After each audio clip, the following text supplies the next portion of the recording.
नमस्कार, welcome to my YouTube channel. Guru Nanak जयंती की बहुत बहुत शुभकामनाएं। अल्फाज अयोध्या से मैं मंजू सोनिया आपका चैनल में बहुत बहुत हार्दिक स्वागत करती हूँ। 30 नवंबर कार्तिक पूर्णिमा के दिन गुरु नानक जी की जयंती है। आज हम वीडियो में उनके जीवन से जुड़ी तमाम बातों पर प्रकाश डालेंगे। सिखों के प्रथम गुरु गुरु नानक देव बचपन से ही चमत्कारी थे। उनके चमत्कार के चर्चे दूर दूर तक प्रसिद्ध थे। गुरु नानक ने अपने जीवन में कई देशों की यात्रा किया। गुरु नानक ने उन यात्राओं के पीछे समाज का कल्याण का भाव, समाज में फैली कुरीतियाँ और भ्रामक धारणाओं को नष्ट करना था। सर्वभाव संभव के इरादे से गुरु नानक जी ने कई मुस्लिम देश में भी, अरब देशों में भी गए। उन यात्राओं के दौरान उन्होंने कई चमत्कार किए थे। उनके इन चमत्कारों के पीछे बहुत बड़ा संदेश था। तो चलिए जानते हैं। पाकिस्तान के तलवंडी जिले में कालू चंद वेदी के घर 15 अप्रैल 1469 को एक तेजस्वी ओजस्वी पुत्र पैदा हुआ था। वह बालक कोई और नहीं, गुरु नानक देव जी थे। उन्हें नानक नाम उनकी बेबे नानकी से मिला। उनके जन्म के बाद परिवार वाले बेहद खुश थे। शायद परिवार वाले को इस बात का आभास हो चुका था कि उनके घर जन्म लेने वाला कोई बालक जो ये है साधारण नहीं है। नानक जी के मस्तक से तेज आभा दिखाई देती थी। उनकी तेज आभा देखकर परिवार वाले ने उनके जन्म को राजयोग से जोड़कर देखना शुरू कर दिया। लेकिन उनकी बड़ी बहन नानकी ने सोच विचार कर परिवार वाले की सोच से बिल्कुल विपरीत थी। जानकी ने अपने परिवारजनों से कहा कि आप विश्वास करें या न करें, मेरे भाई के जीवन में राजयोग नहीं होगा। वह एक गुरु बनेगा, वह समाज के हर वर्ग को प्यार करेगा, वह दुनिया को महान विचार देगा। नानकी के मुख से निकले शब्द मानो कि भविष्य की रचना उसने गुरु नानक देव जी के कर दी। कहा जाता है कि नानक देव के विवाह के पश्चात उनके पिता ने उन्हें रोजगार के लिए कुछ धनराशि भी दी थी, लेकिन नानक देव उन पैसों से गरीब साधु संतों को भोजन करा दिया। यहीं से उनमें सेवा भाव, सन्यासी भाव उत्पन्न हो गया था। एक मान्यता के अनुसार गुरु नानक देव जी बेई नदी में स्नान करने रोजाना जाते थे, लेकिन एक दिन वे स्नान करने के बाद घूमते घूमते कहीं अंतर्धान हो गए। तभी उनकी मुलाकात एक परमात्मा से हुई। परमात्मा ने नानक देव जी को जनसेवा, लोक कल्याण के लिए अपना सब कुछ निछावर करने का आदेश दिया। गुरु नानक जी जब जन सेवा कल्याण में, समाज कल्याण के काम में लगे थे, तो उनके कई शिष्य भी नानक देव जी के साथ सहयोगी के रूप में सेवा प्रदान कर रहे थे। एक बार की बात है कि नानक देव अपने विश्राम गृह में आराम कर रहे थे। तभी उनका एक शिष्य मर्दाना उनके पास पहुंचा। मर्दाना धार्मिक रूप से मुस्लिम था। उसने गुरु नानक से मक्का जाने की इच्छा व्यक्त की। जब गुरु नानक ने मक्का जाने का कारण पूछा तो मर्दाना ने बताया कि गुरुदेव, मैं एक मुसलमान हूँ। इस लिहाज से ऐसा माना जाता है कि जब तक एक मुसलमान पवित्र मक्का की यात्रा नहीं कर लेता है, तब तक वह सच्चा मुसलमान नहीं कहलाता है। मर्दाना की यह बात सुनकर गुरु नानक देव उससे कहा कि खुदा तो सभी जगह व्याप्त है, फिर मक्का ही क्यों? गुरुदेव के कई बार समझाने के बावजूद मर्दाना उनकी बात को नहीं समझ पाया, तो गुरु नानक देव ने भी मक्का जाने का फैसला कर लिया।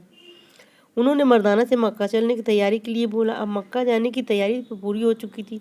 हाजियों का एक जत्था हज के लिए भी रवाना होने वाला था। गुरु नानक देव उनके शिष्यों हाजियों के नीले रंग वाले पोशाक में मक्का जाने को तैयार थे। उसी जत्थे में शामिल हो गए और निकल पड़े मक्का के लिए। गुरु नानक देव जहाज के रास्ते अरब पहुँचे और कुछ हफ्तों के बाद वह मुस्लिमों के पवित्र मक्का शहर पहुँच गए। मक्का में अल्लाह के द्वार पहुंचकर भाई मर्दाना की खुशी का कोई ठिकाना ही नहीं था। वो बहुत ज़्यादा विभोरित नजर आ रहा था। एक लंबी सूर्य भी अस्त होने लगा था। एक लंबी यात्रा के बाद काबा पहुंचे थे। बहुत थक गए थे, इसलिए गुरु नानक देव ने मस्जिद में ही आराम करने का फैसला लिया।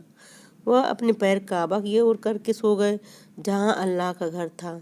रात धीरे धीरे ढलने लगी, सूर्य उदय होने को था। तभी जीवन नाम का एक पुजारी भारत से आए हज यात्रियों की सेवा के लिए पहुंचा। तभी उसकी दृष्टि गुरु नानक देव पर पड़ी और उन्हें वो बड़े ध्यान से देख रहा था। अचानक उसकी दृष्टि जब गुरु नानक देव के पैर पे पड़ी तो वो गुरुदेव के पैरों को देखकर बहुत चक्कर आ गया। नानक देव की मक्का की ओर पैर करके सो रहे थे। गुस्से में तमतमाया जीवन नानक देव पर चिल्लाया, कौन है यह काफिर नास्तिक जो काबा की ओर पाँव करके सोया हुआ है? चिल्लाने की आवाज़ से गुरु नानक देव की आंख खुल गई और गुरु नानक देव बोले, हे महोदय, मुझे खेद है। मुझे नहीं पता कि खुदा का दरबार किधर है। मैं बहुत थका हुआ था, इसलिए साफ सुथरी जगह देखकर लेट गया। तुम मेरा पैर पकड़कर उधर कर दो जिधर खुदा का घर नहीं है। गुरु जी की बात सुनकर जीवन और भी आग बबूला हो गया। उसने गुरु जी के पैरों को घसीटते हुए दूसरी दिशा में कर दिया। इसके बाद जब उसने गुरु नानक देव के पैरों को छोड़कर देखा तो हक्का बक्का रह गया। उसने देखा कि नानक देव जी के पैरों के साथ काबा की दिशा बदल गई। इस तरह उसने जब फिर से उनके पैरों को दूसरी दिशा में किया, फिर काबा उसी ओर घूमते नजर आया।